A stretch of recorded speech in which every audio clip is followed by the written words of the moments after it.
technology for its partners and helps its partners open new business opportunities, ultimately helping partners to make more margin.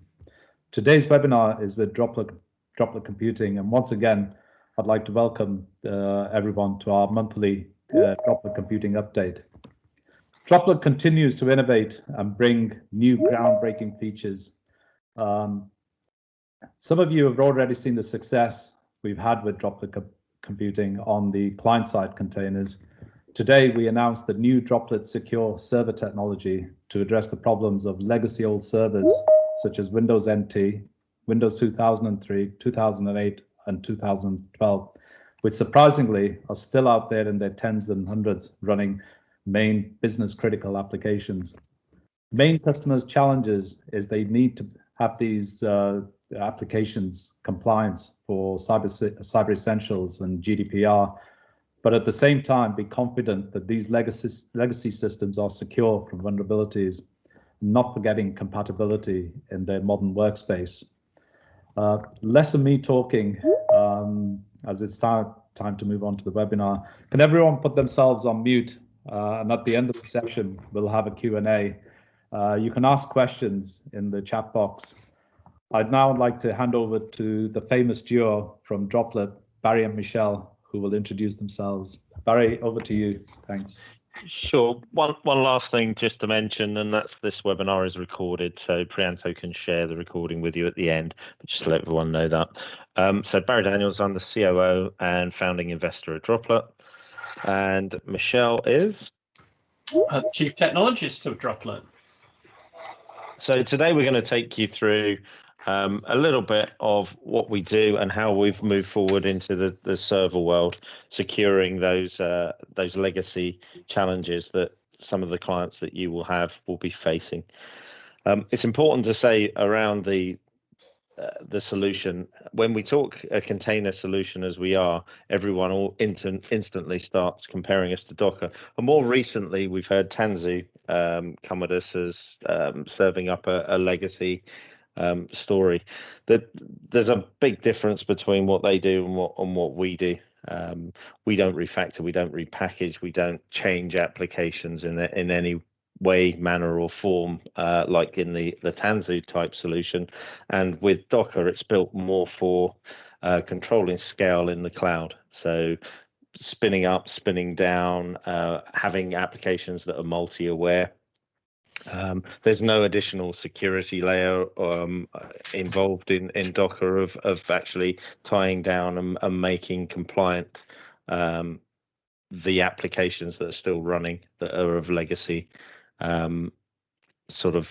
flavors. So today we'll take you through how this is ideal for that legacy application challenge and those legacy server application challenges. To really achieve the three things that we say that we sell, which is compatibility, security, which leads to compliance. And on the client side, as a lot of you will already know, we actually run across multiple different operating systems, whether it be in cloud or on physical endpoints, actually across Windows 10, Chrome, Mac, Linux, also within Azure, AWS, on VMware with the server product we can actually run as well. So Citrix, multi-tenanted platforms like Windows Virtual Desktop, all of these will be covered within where we can actually run Droplet Computing containers. And this is how we do the client side. So we have an executable across the center that is deployed to the endpoint or the cloud or the server infrastructure. And that takes care of the translation layer between the host operating system and the Droplet solution.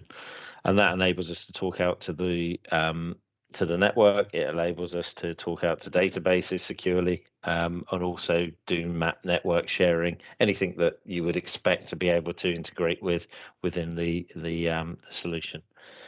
We have two types of container, the DCIX and the DCIM, really for compatibility for different generations of applications. So the DCIX will give us the maximum compatibility for the likes of DOS or XP or some of the older generation apps that are out there. And then on DCIM, it's really for the modern day app from Windows 7 forwards right the way to Windows 10.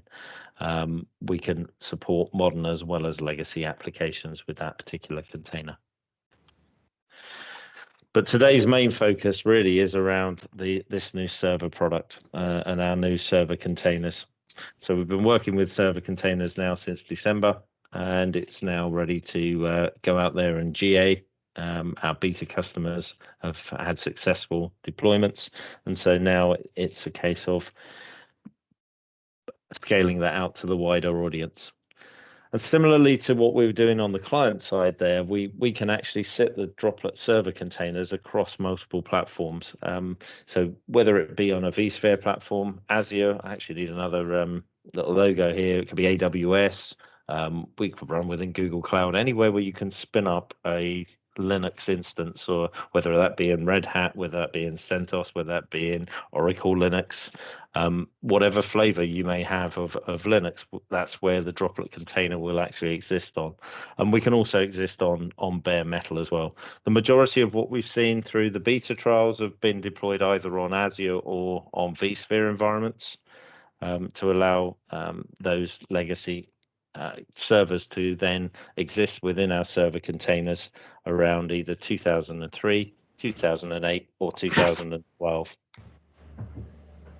And we've taken a security posture of taking care of both sides of the house to achieve Cyber Essentials Plus or NIST accreditation. And we wrap a complete security blanket both around the client end of the house and also on the server end of the house. So sitting on that, either in the cloud or on VMware or on bare metal, you've got our container technology that sits inside that Linux instance. And then inside our container technology, only the client can access what's inside there, which will be the native operating systems of Server 2003, 2008, 2012. And by encrypting traffic from the client to the server, we also prevent a man-in-the-middle attack. If the network is compromised, you still can't then intercept any of the traffic across the wire between the client and the server. So by doing both, that's how you then achieve your compliance, whether that be for Cyber Essentials Plus or any other sort of accreditation that may be needed, say within finance, banking, or around national infrastructure, which is the NIST framework.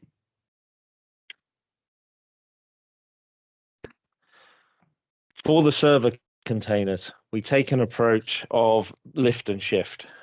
These servers can be very, very complex. They can be multi-tier applications, and the configuration in there, you wouldn't want to rebuild the server from scratch, rebuild the application, import the data. So we take a view of lift and shift to how we get this up and into the Droplet format. And so then we maintain and protect all of the settings exactly as they exist today. We can take physical to virtual as well, and we would actually take a process of taking that as the first step to bring it into a physical to virtual conversion. And then from once it's in the virtual world, usually we're using VMware tools, and so VMDKs we export into the .droplet container format to then run on the Droplet servers. With that, I've done far too much presentation now, and I'm going to hand over to Michelle, who's going to show you far more exciting things and actually show you the product up and working and running. Okay, so let me start with a kind of big overview of the sort of architecture of the product. What you're looking at here is my ESX vSphere cluster. I've taken a vSphere environment as being one example of where our virtual appliance can run. As Barry indicated earlier, we do run in platforms like AWS from Amazon and also Microsoft's Azure. Already imported are 3 nodes of what we call the Droplet Server Container Appliance, or the DSCA. So the way to understand what we're doing architecturally is you've got your hardware, to which customers have some sort of virtualization or cloud layer, and we're adding a layer of abstraction which sits above the hypervisor. If you wanted to compare what we're doing to something like software-defined networking, where something like VMware NSX added an overlay of networking to make life easier to manage, we're doing a similar kind of job, if you like, but for legacy-based server OSs. How much you assign the container is entirely up to you, and how much resources you assign to these nodes of the appliance is entirely up to you. I've just gone with the defaults. It's just a lab environment, so I don't necessarily need to allocate a large amount of resources, but the appliance is scalable to whatever your needs are. When the appliance is imported, you wire it to the existing network constructs of vSphere or the cloud. So in the simplest model, the appliance is plugged into a management network, and containers live in their own specific VLAN.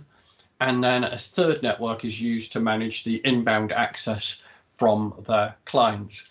If correctly configured, the containers then sit in a bubble, which is completely inaccessible to the outside world, except through our encrypted client. And that's a primary method by which we extend a bubble of security, not just over the client access, but to the servers that they're connecting to as well. The amount of storage required to run the appliance is very, very small. It's got a very small footprint, just a couple of gigs. And you can store your containers on your Fibre Channel SAN, or on your NAS, or on your iSCSI environment if you need to. This UI is our core UI for the product. It's used by the Droplet administrator. And what you can see here is the UI presents the 3 nodes that we saw just a moment ago in vSphere. It could be just 1 node, but I've decided to deploy 3, and that kind of mirrors the high availability and DRS cluster of vSphere, but it could be just 1 node. And on that 1 node, I am running multiple containers. Primarily to make my life simple, I've got a 2008 based container, a 2012 based container, and our old friend Windows 2003 that have each been containerized. Yeah. In terms of the consolidation, it's entirely up to you. You could run 1 copy of our appliance with 1 container. That maintains the 1-to-1 kind of failure ratio that you enjoy with something like HA and DRS. Or alternatively, you can consolidate and have multiple containers running on the same appliance. It's really up to the customer and the organization how they want to deploy this. Yeah. So that's a very quick view of the server side. Let me give you a quick view of what the client side access is like. So this is my Windows 10 machine. I've got our client already set up.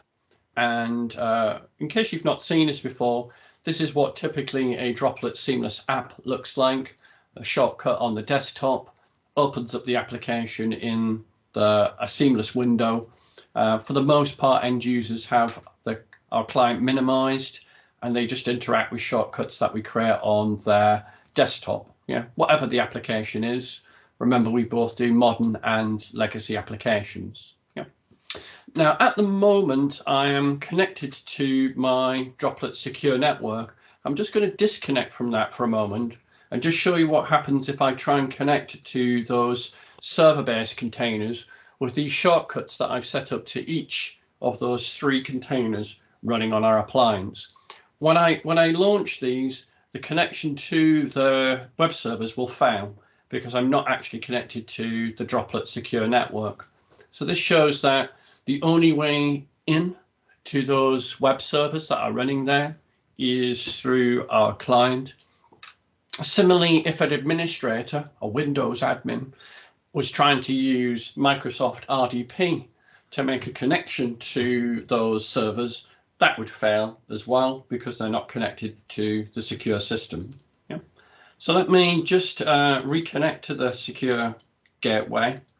At the moment, this does prompt for a username and password, and that could come from a local user, or it could come from Active Directory or an LDAP source. We do support 2 different types of container or types of secure gateway. We have a Linux gateway, and we also have a Windows-based gateway. The reason we support two is some customers prefer a Linux model for accessing the secure gateway. Some customers want to use a Windows model because they're a Windows house, or because they want to take advantage of the latest Windows features for security. Longer term, we'll actually be building in this security dedicated into the client, so there'll be no configuration on the Windows 10 or Apple Mac system. It'll all be built into this UI here, and we'll be using a peer-to-peer model and actually decommissioning the gateway altogether, and that's a work in process. So now I have actually got a secure connection in place.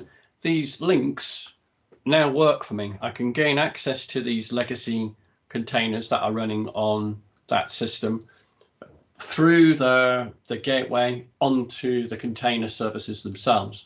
So the critical thing to say here is this is the thing that's creating the bubble of security that wraps around both the client end and also the server container end. And by creating this bubble of security around the legacy end, what we hope to do is shield and hide the actual existence of these legacy applications on the network. Let me give you an idea of what I mean by that. In the vSphere layer, any external audit or any attempt to scrape out information from vCenter is just going to report a modern Linux kernel of some description. But our appliance is Linux based, like a lot of virtual appliances are, to which we add our secret sauce, which is what makes our container runtime execute. And we can support any distribution of Linux. We've QA'd the product on RHEL, CentOS, Fedora, Debian, SUSE. So we're not wedded to a particular Linux distribution. And the main reason for using the virtual appliance model is that it's so easy to actually get the appliance stood up and running in a vSphere environment using virtual appliances, that it's the best way of distributing our software through the virtual appliance model. So you can see it's like a lot of other virtual appliances that you might have used for firewalling or intrusion detection or routing. You know, they're common kind of constructs in a lot of environments. Going back to the Windows 10 environment, that's the end user being able to access legacy systems. I picked a good example really of a typical legacy scenario where not only is the server backend legacy, the client that's required to access it is also legacy too. And this is where we really got started with customers saying that they had a requirement, say, for a web browser to support something like ActiveX for an old intranet website. And what we discovered is not only do they have a client that is legacy, they've got a backend server infrastructure that's legacy as well. And it makes no sense to rewrite or refactor those applications if their shelf life is only for another 3 or 4 years, or alternatively, if they only need to be required for auditing purposes, for retrieval of legacy data, or indeed if it's a bespoke application that was written in-house and the cost of completely rewriting it from scratch is just going to take too much money and too much time. From the Windows admin perspective, the people who manage the Windows 2003 or 2008 or 2012 estate, they don't need access either to vSphere, nor do they need access to this UI. Yeah, as long as they have our client, they can launch an RDP session from within the client and carry on their administration of their legacy servers in exactly the same way as they've always done, yeah, without any change. So the system admin who manages this legacy web server, for example, has no idea really that this is running inside a container. So a little bit like with virtualization, Windows admins don't necessarily need to have access to vSphere to manage a virtual machine. You can do the similar kind of task or similar kind of setup. The difference here, of course, is that the access layer is fully encrypted. So not only is RES offering its own encryption, or RDP offering its own encryption, we've wrapped a layer of encryption around that. So think about that for a moment. I'm actually running this all on my local area network, and I'm offering the kind of encryption you would normally enjoy say, across a non-secure network like the internet. I'm actually running all those sorts of security technologies in-house on my own network. So the idea of it is if you are breached and somebody gets through your firewalls and then manages to breach a vulnerable system on the network, for example, and they're trying to use that system that's been compromised to attack the legacy layer, then they're not going to be able to do any man-in-the-middle attacks. They simply won't be able to see that there's this legacy application on the network. I guess I would also say to people is if you've been breached that completely, probably the hacker is searching for more juicier targets on your network than maybe the legacy application. Although often hackers are attracted to the weaker sister approach to attacks, looking for the most vulnerable system to then facilitate further attacks down the line. So that's a very, very quick overview of how the client and the server fits together. I want to end with a little bit of information about some of our capabilities and some of the configuration that the Droplet administrator would carry out. And this is something that we obviously work with our customers in terms of setup and configuration, because it's, you know, it's proprietary to us. So underneath the networking section here, you might remember that the appliance was mapped to vSphere port groups. And what we do on the appliance is create something called a bridge to those very same networks. So you can see I've got access to VLAN 101, access to the client network, same networks here. And we try and keep the networking side of things as simple as possible. A single vSphere virtual machine can support up to 10 networks. And we've yet to reach a situation where anybody who's needed our appliance to access more than 10 VLANs, although that's certainly theoretically possible. If we needed to provide more VLANs than just the 10 that we can work with to begin with, we can do VLAN tagging within the appliance. It's a small config change in vSphere to allow what's called guest tagging, where the tagging happens not by the ESX hypervisor, but by us. And we can have as many networks as we like. These are the two options, add bond and add team, really only relevant if you are running our appliance on a physical machine, and therefore you want to team up the NICs and split them across various switches to offer network redundancy. One thing I would mention about our use on physical hardware, we are a software only model. Yeah, so we'll support any server that's on the HCL for whatever flavor of Linux you want to run on, and we then just install as packages to that Linux install. So we're not taking a super micro server and taking the bezel off and creating a physical appliance. It's very much, you know, whatever hardware you want to use, as long as that's on the HCL and supported by the Linux kernel you're using, we can then run on bare metal if we want to. Last thing to mention is storage and what your options are for storage. And what we've tried to do is build a model that gives you maximum flexibility in terms of where you store the containers, where these container images are being held. So there's a couple of options for storage. You could give the appliance virtual disks and format those virtual disks and store the containers on a VMDK, and that VMDK would obviously be on your SAN.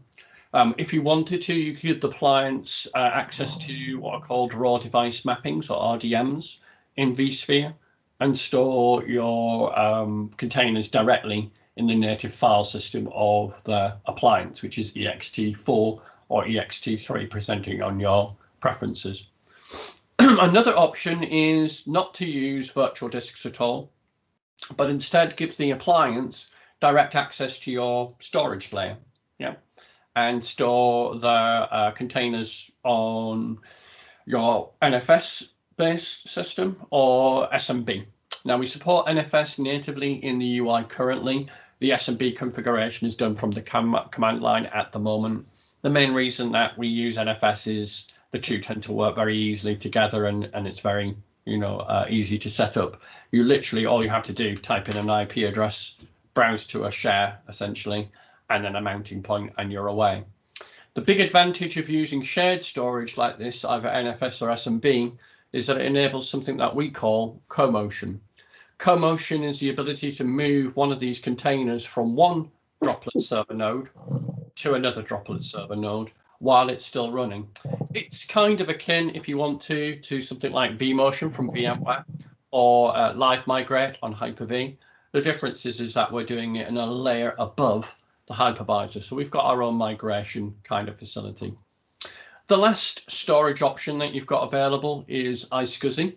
So again, you could give your appliance access to the storage network, and then from that storage network, mount using IQNs and IP addresses, the iSCSI layer. Now, this is often used with either EXT 304, or else to give the container access to native storage on the SAN through the appliance.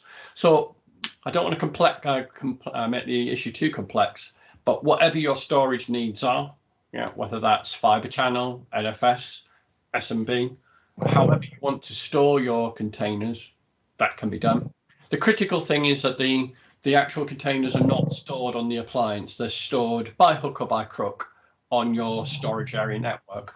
And that means you get to leverage that investment on the SAN. And it also means you get to benefit from features like snapshots on the SAN and DR and replication from the SAN. And obviously great performance as well from an IO perspective. Just Michelle, we got a question actually in from Tim Galley. Tim, do you want to unmute yourself for a second and just ask so you can give a bit more flavour around your question? Yeah, sure. Sorry, I didn't quite. It's the first time I've seen this. It looks really good, but I just didn't quite get how I saw you use Linux to create the server container, but you didn't just cover how you then associate the legacy server that you need to sort of protect with the server container. It's just that bit I didn't quite understand. Okay. Try to make it clear. Obviously, I don't have a huge amount of time to go into too much detail. We have a process by which we can take a VMware VMDK or a Hyper-V VHDX and convert that into what we call the droplet format. Can you see I've got a file name here with container.droplet. It's a conversion tool that we use in-house with our engineering team, with our support team. So that's an assisted process. We don't just hand over the appliance and say, good luck. We actually facilitate in a kind of managed service kind of way, the conversion of the legacy system into our container format. And that the conversion process just makes sure that it becomes bootable at the end of that process. In terms of I/O to that disk, we have implemented open source para-virtualized drivers rather than writing our own. That's very much the ethos of our organization. If there's something open source that we can reuse and spend our time on the core product rather than reinventing the wheel, we will do that. And the same is true of networking. And perhaps this will help sort of explain how the networking is configured. So the actual container is given access to a bridge. It's given a MAC address and a particular network time, but its source is the critical thing here. What network is it on? So if you like, the container speaks to the bridge, and that bridge then speaks to a virtual NIC, and that virtual NIC speaks to a vSphere port group, and that's how packets get in and out of our layer, up and down the stack to the container and back again. I'm not sure whether that answers your question. Did you need a bit more detail? Yeah, no, it did. It's just it was just how the server the legacy server becomes the container that is protected. I just didn't quite understand that, but I get it now. I see how you do it. Thank you. We do have the ability to create containers from clean versions of the operating system. So we can build in-house a native container that's based on, say, Windows 2003. We often offer these as optional templates. So if customers do want to bring their own data and reinstall their applications to the operating system, that's possible. But what we found is very few, if any, customers take up that offer.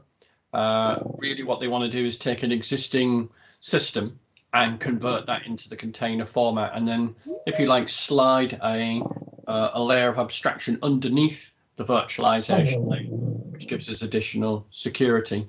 I think probably the reason that people don't want to go through that conversion process is that they don't want to feel as if any of those ones and zeros have changed and so on and so forth. Anyway, I can see I've slightly overrun on our time, so I'm going to stop the death by demo and hand back to. Can you leave it up though, in case we get some questions Sure. that you might have to dig in for a second. So can we provide a managed service with this product is what Ted's asking. We absolutely provide a managed service with this product in collaboration with our partners, which will be yourselves. We can either introduce a third party into offering a managed layer of support, and we have partners that can do that, or alternatively, if you have those skills in-house where you can offer that managed service layer, we'd work with you to build out that managed service layer. So hopefully that answers your question there, Ted.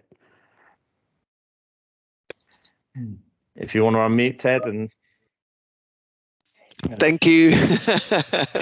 no worries. I'll be in touch again. We'll have a further discussion about this. Thank you. Absolutely, no worries at all. Are there any other questions? We appreciate. We wanted to showcase as much time on the product today because it would have been the first time most of you would have seen it. So please feel free to unmute yourself and ask away if there are. I'll give a moment or two, and if not, again, please feel free to reach out via Prianto or direct with us, and open up those dialogues and conversations, and we'll work with you on opportunities that you will find out there. One thing we haven't covered a little bit is around the commercial model on this. But the commercial model is that we actually install the server and do the lift and shift under a professional services one-off fee, and then the ongoing support, maintenance and charging is covered by the clients that then attach to that server, because you have to take both sides of the coin to build that security layer. You then actually get those client reoccurring revenues, and that's under the normal price list that everyone should have. And if you haven't got, Raj at Prianto can provide that for you. Are there any more questions from anybody?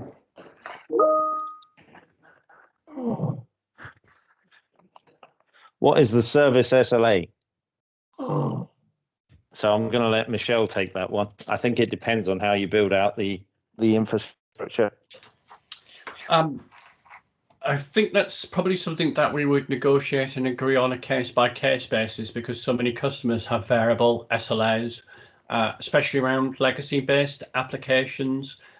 We have had customers who merely need to keep the lights on something for compliance reasons, and that system is only accessed once a month, or maybe they even have to just demonstrate to an auditor that they've still got access to data.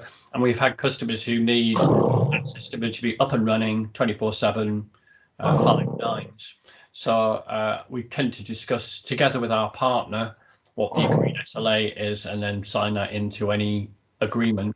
In terms of immediate problems with an application inside the container, let's say something went wrong with IIS, it would be our own internal first line support that would come and try and fix that issue with IIS. And mainly that's because the applications we're often asked to containerize are bespoke line of business, which are peculiar to a particular market vertical, or even completely peculiar to that organization. So the people with the knowledge of how the application works is still the internal staff. And then what we'd have is an escalation tree that would escalate any issues associated with the appliance, this environment, to our partner, your chosen partner. And if the issue was actually the actual appliance itself, this sort of layer, you were seeing poor performance or something wasn't working, then that would be escalated into Droplet support. So it's very much the managed services delivered through partners, therefore the SLA is something that the partner gets involved in. And there's definitely an escalation process by which they can be escalated directly into us. So somebody takes ownership of that problem if it's an issue with our software. Nick has asked who our main competitors are. I would take that as being you can app package, you can refactor applications, all of those usual suspects are out there. The challenge you have with that is the support model. It's important to see we've done a lift and shift. We haven't changed how an application runs. We haven't changed its dependencies around how it runs. So in that terms, the support model doesn't change within a Droplet context. Whereas if you do repackaging, refactoring, you have the challenge every time that an operating system is upgraded that could break the repackaging process that's been done. And also you're refactoring an application, then there's a support issue because you've changed the ones and zeros of how the application was built and meant to run. I would say we don't really have anybody to compete with on the server side because we're doing this process uniquely. I haven't seen anybody else do what we do. So the decision to use somebody else is a decision that you want to approach how you handle your legacy applications in an entirely different way strategically. So we're not really on anybody's turf and nobody's really on our turf either. Not that we've seen, unless you know different, Nick.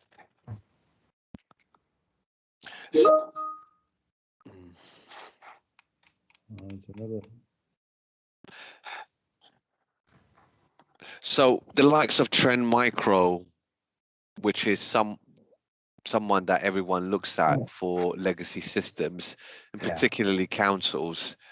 And obviously Trend Micro is making a lot of money from selling their deep security product to so I mean, what's your how do we challenge people like Trend Micro with your technology? Well, you're still if you look at the layers that we've got involved in this particular approach that we have, they're still playing with a set of troops at the gate, and they're hoping that they've got the right code to destroy the bad guys that are trying to come across their gate into their castle. Whereas with this, we're actually isolating everything completely away. We don't allow for any sort of inbound traffic that's not from our client. So any external attack can't get into what's inside this far more fortified defense mechanism. Fantastic. Go on. That's how I would compare us to that Trend Micro system. It takes a 0-day attack for Trend Micro to be breached. The thing I also is very much Trend Micro have taken existing products and sort of retrofitted them to this issue, whereas what we've done is designed a product from ground up. Yeah. Purely what it does is run legacy systems. So I don't think they're doing anything on the server side specifically. It's all about the access gateway. Well, all they're doing on the server side all they're doing is having an application control and then host intrusion prevention, just understanding the traffic, and then obviously you can whitelist that. Well, not whitelist, but obviously approve the traffic that you want to run. So, whereas you guys are all containerized in an isolated CAP, which I like a lot, how do you then deal with customers who have to have these legacy OSs communicate to the outside world? See, that's always a challenge for us. I think today we'd probably qualify out. What we're looking to do in future is probably build a web-based client around a browser. So you would edict that person outside would have to log in via this browser. They would get, in essence, a containerized system that they would access via that browser that would then keep that security boundary as we've got it today. But today we'd probably qualify out of that use case. Sure. But that's our roadmap. Oh, is it? Okay, cool. I think I need to have this further discussion on this with you guys, if that's okay. No worries. It's fine. There's another question, Barry. Rather than change a platform as an alternative, this service be used to offer a mission critical application. Could you support this level of requirement? So are you talking about a more modern way? Are you saying about changing this architecture? Perhaps if you want to unmute yourself, Martin, and just give a bit more color around your question, that'd be great. Yeah, so I mean, you know, normally, you know, some people's route to market is kind of, well, I'll change the platform. You know, I go through a 5-year refresh cycle. What I'll do is I'll change it, because actually I only see containerization as, you know, kind of some of it as we've discussed today, to say that it's only really legacy kind of applications. But if they had a mission critical application, rather than just re-platform it, could they move it to this service?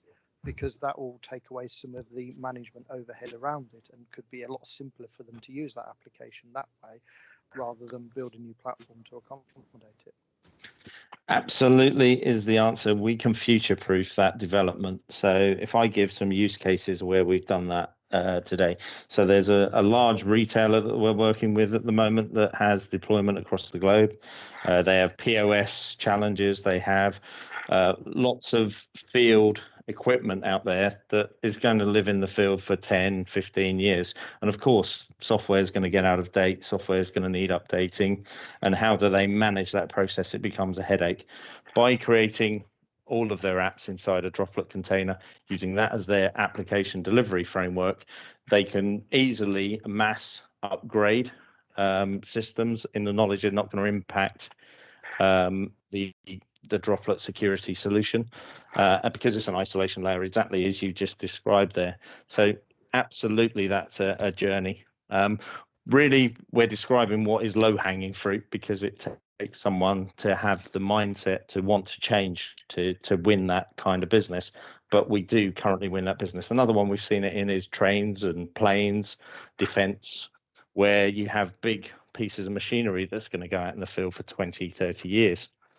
And therefore, by putting it into this container solution, you're always going to be able to update, upgrade, be secure, be compliant in these sort of manufacturing, or as I say, if you've got large bits of equipment like a train or a plane, it works perfectly. So yes, absolutely. Thanks for the question.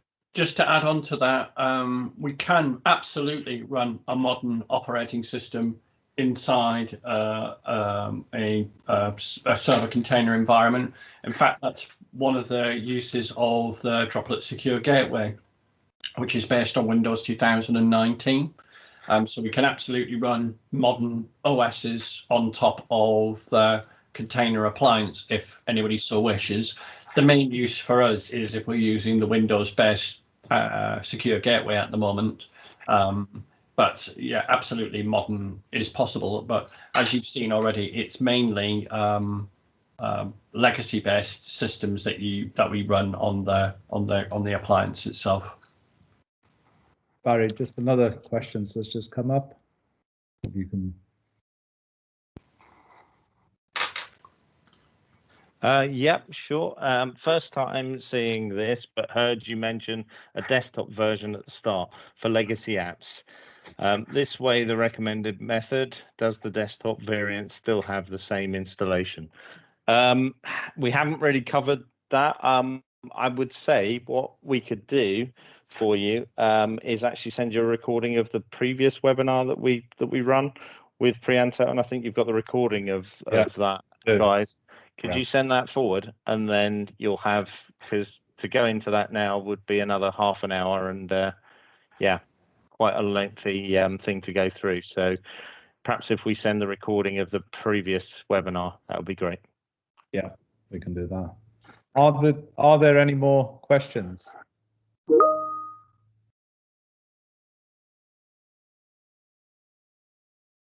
No. Okay, well, I'd like to thanks everybody for attending this webinar. As Barry said, that if there's any further questions, then please contact Priyanto or Droplet themselves directly. We will be contacting everybody after the Someone's ringing already, Raj, you see. Yeah. Crazy. But yeah, no, we will be carrying on with our sort of monthly updates. So please wait for the next Droplet update. Exciting as ever. Hope you all enjoyed it. Thank you. Thank you, Barry, and thank you, Michelle, for hosting this. Thank you. Thank you.